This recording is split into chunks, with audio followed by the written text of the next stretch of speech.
Senator Rubio, welcome. Thank you. It's very quiet. Jeez. Yeah. So it's a real honor to have you here and a real pleasure. When you ran for the Senate, many people here are familiar with Senator Rubio's bio, but I'll just say this. When he was running for the Senate, we all knew he would be an energetic and articulate spokesman and legislator for conservative causes. I think what many people in this room didn't expect is the extent to which you would be throwing yourself into the grind of foreign policy and national security work. You're on the Senate Intelligence Committee, you're on the Senate Foreign Relations Committee, and you're working on a lot of stuff that doesn't necessarily get a lot of attention, that doesn't typically furnish the daily headlines.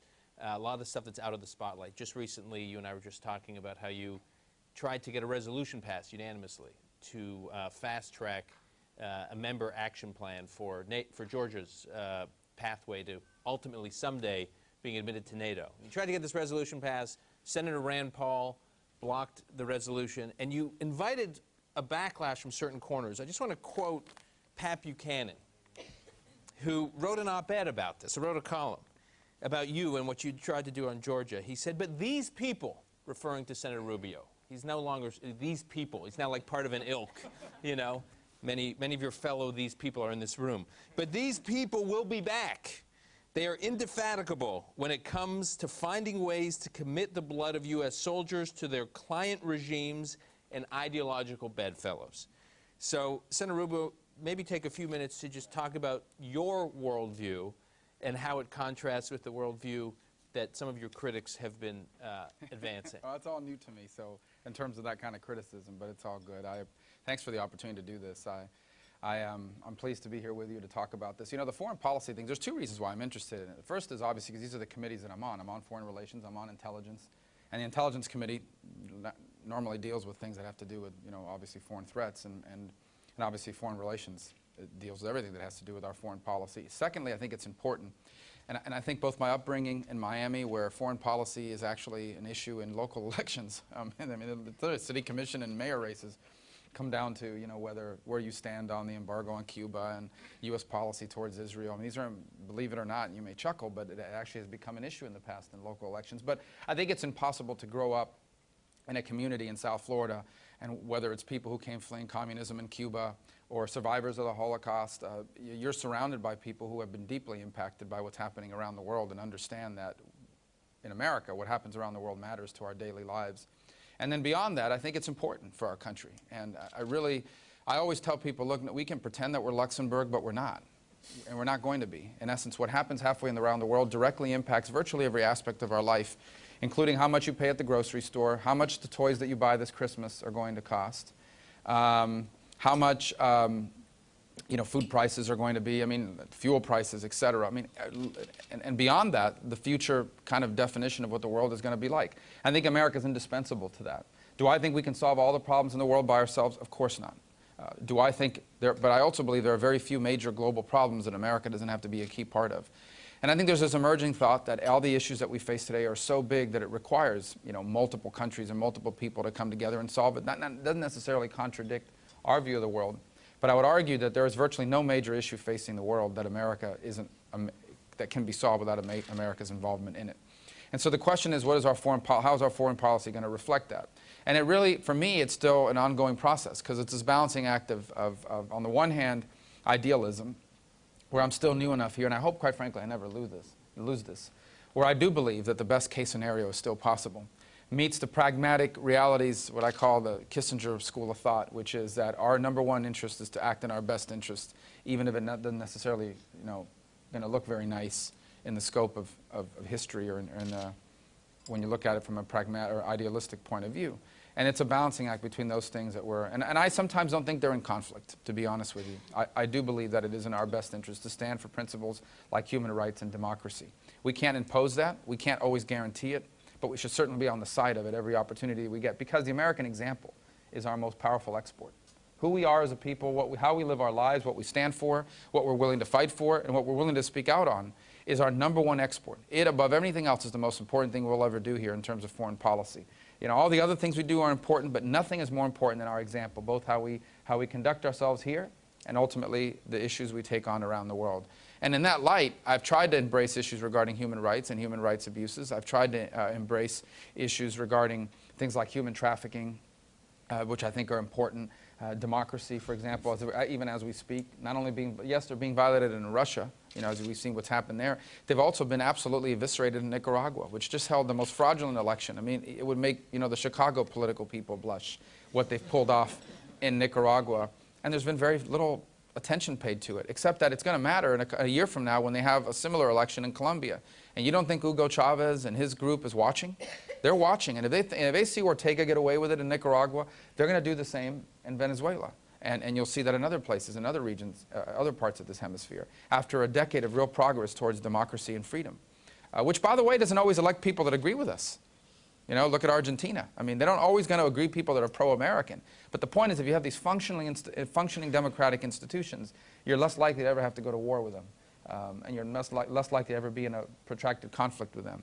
Because in a democracy, in a republic, people are too concerned about their economic well-being to allow their leaders to go too far off into these ideological adventures. As far as America's role in the world and our general worldview, I think America has continued. As I said, there's no replacement for us. Certainly not the United Nations, not an emerging China, not Brazil, not India. I don't see the rise of those countries as a threat. I see it as an opportunity, but opportunities that, from our perspective, need to be managed. Those nations have obligations as they rise in influence to step up to the plate and care about some of the issues we've cared about historically. And if they don't, then they're not really going to be great powers. They're just going to be growing economies with a handful of rich people within them, but not really a force for good in the world. And to that end, from a pragmatic point of view, I think that the biggest long-term issue we have to be concerned about is what are China's ambitions with regards to its territorial claims and with regards to its willingness to go into areas, for example, like Africa and exploit it for their own purposes. I think in the short term, the single greatest threat the world faces right now is Iran's ambitions, because I think that they have implications far beyond that region. They have implications that, in fact, apply everywhere else in the world. And so I think those are two very important issues we have to keep an eye on. And there are a bunch of others, believe me, there's no shortage of issues, as you well know. But I think the two most immediate threats that we face are Iran's ambitions right now that are right in front of us, and longer term is what China wants to do. And I don't think it has to be adversarial with China, but I do think we're going to have some areas of conflict, as they definitely want to be the dominant power in the Pacific at the exclusion of.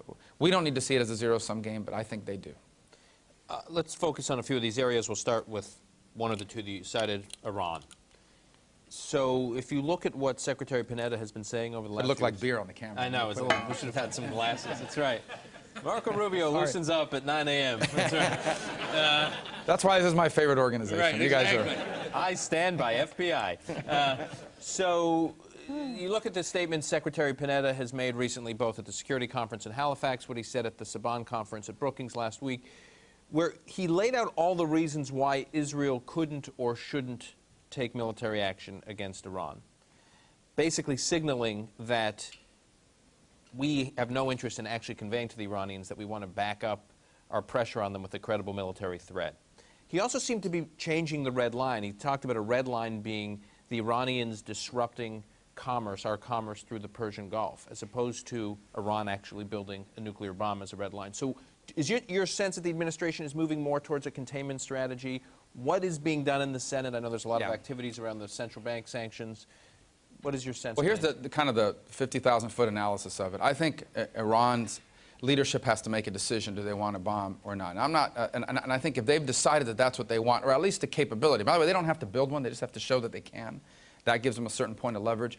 But I think they're pretty committed to that, in my mind. I think that they, and I think all of the open source stuff you read basically leads you to the conclusion that if they want to do it, if they decide we want a bomb and we're going to build a bomb, there really is no technological impediment to doing it. I mean, poorer country, I mean, North Korea has no economy, but it's been able to build a bomb, and it's gotten more cost-effective to do it, unfortunately, both in design and the access of those materials. So the question is, what price are they willing to pay? And I think the ongoing debate in many circles is, are they willing to do this at any price? And I don't know the answer to that, but are they willing to build a bomb or get access a nuclear capability at any price?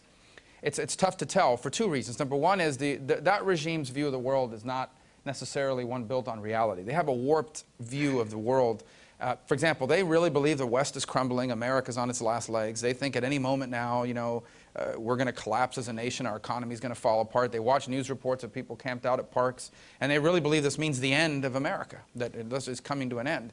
And I would imagine if you watch some of the cable news stuff after 8 o'clock, you probably believe that too, if you're living halfway around the world and your people going back and forth. But truth be told, part of it is they have a really warped sense of reality of the world. The second is they have particularly the religious leaders in that country, which are the supreme leaders, have a strong ideological religious drive behind their foreign policy, which isn't necessarily built on pragmatism. It's built on kind of a messianic view of their role in the world and what events they could help bring about. So those are two very dangerous factors. So we have to deduce how high a price they're willing to pay before they're willing to walk away from a nuclear program. And we may find out there is no price they're not willing to pay. And then we have to ask ourselves, how bad is it? I mean, can we live with this? I mean, could we build a missile defense shield around them? Can we put military platforms around it to contain them? And I don't think there's anything wrong with, creating a contingency plan in case all else fails to do that. But it certainly shouldn't be plan A, plan B, or plan C for a lot of reasons. First of all, a nuclear Iran would be an existential threat to Israel. I mean, right out of the bat. I mean, and I think Israel views it that way. And by the way, it's hard to lecture a country and tell them, hey, you really should take certain options on the table when you believe. I mean, here's the bottom line. If tomorrow Canada lost its mind and decided we are going to eviscerate the United States, and what we're going to do is build a nuclear arsenal, and we are going to target your 20 major cities and wipe you off the face of the earth until every American leaves America, how do you think we would respond to that? I think we would respond to that by saying, oh, no, you're not, and we're going to do everything we can to keep you from carrying that out. That's what Israel faces, except Israel doesn't just have problems from its neighbor in Iran or from its neighboring country in Iran. It has instability all around it. So I think it's really unfortunate that we have an administration lecturing Israel about what their options should be when their very existence is at risk if, in fact, Iran acts as a nuclear weapon and the mechanisms to deliver it. So that's problem number one in terms of that.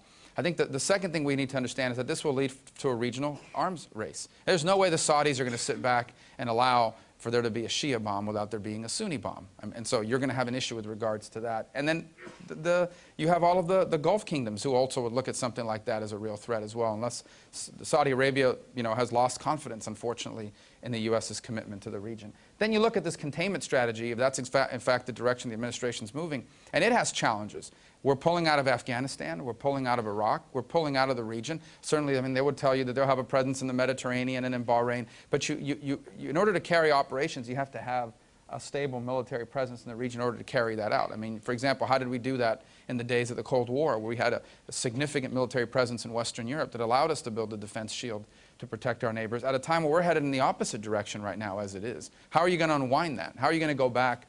Boy, it would really be helpful if there was a permanent U.S. military presence in Iraq, Afghanistan, and places like that to help build this containment strategy, both economically and militarily. So the administration, in fairness, would tell you that when they took office, the whole world was kind of dubious about the Iranian process. The United States reached out to Iran, and now the world has no doubt who the bad guy is in this endeavor. They argue that, and I can see some of their arguments in that. But I think at the end of the day, we wasted a long time. The truth is, we never had hope of turning these folks around. What we need to deduce now is how high are they willing to pay? Because this is what I would say, and this is the way I've couched it.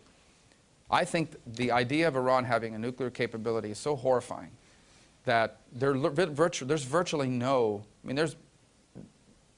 realistic option that should be off the table for the United States. That's how horrifying the prospect of it. That's how big a deal this is.